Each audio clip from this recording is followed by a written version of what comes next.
My name is Divya Chandran, and I'm an associate professor at the Regional Center for Biotechnology. I work on plant microbe interactions, and I mentor PhD and MSc students. So I came to this School of Design Thinking workshop without any preconceived notions or even know what I should expect.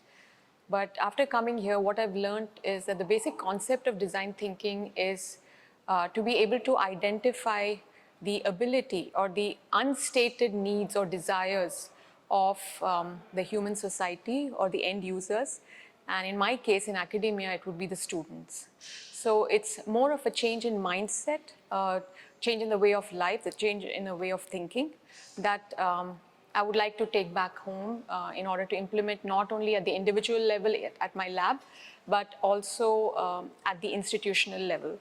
So the major theme or the key principles of design thinking that have inspired me is that less is more, and 2% is the last 2% is 200%, and that I need to prioritize my activities in terms of 10 grams, 100 grams, or 1,000 grams. So I'm hoping to be able to take something back from this workshop in order to be able to implement it at my institutional level.